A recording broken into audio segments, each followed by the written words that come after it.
There's been an age-old question about whether alcohol problems are a disease. We don't use the term alcoholism anymore, we use the term alcohol use disorder. And there's been controversy and questions for a long time about whether it's actually a disease or whether it's just a behavioral issue. And perhaps some people view it as a moral issue. This has been a question that's been posed for years and years. The AA, Alcoholics Anonymous 12-step communities, have always viewed alcoholism as a disease. And the medical community, we generally also adhere to what's called the disease model of alcohol, of alcohol abuse and disorder. Disease model meaning that it is a brain disorder. It changes the brain, and we do know now that there are genetic predispositions to alcohol abuse or dependence. We see often that alcoholism runs in families.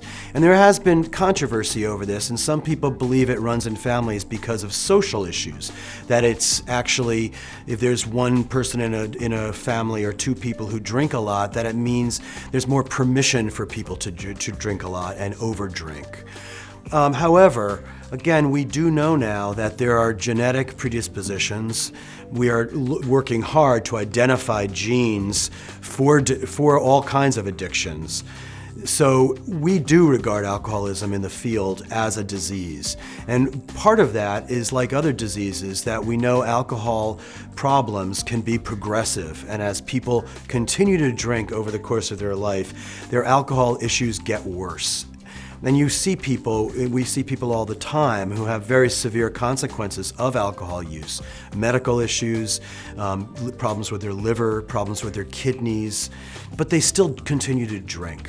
And that happens a lot. We often make references to the similarities between alcohol and other drug use and diabetes.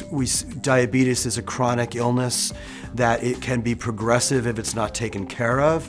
But yet we see people who they continue to eat the wrong foods when they're diabetic. So it's very similar with alcohol. In spite of the evidence, whether that's social or medical evidence, people are still compelled to drink, which seems quite irrational.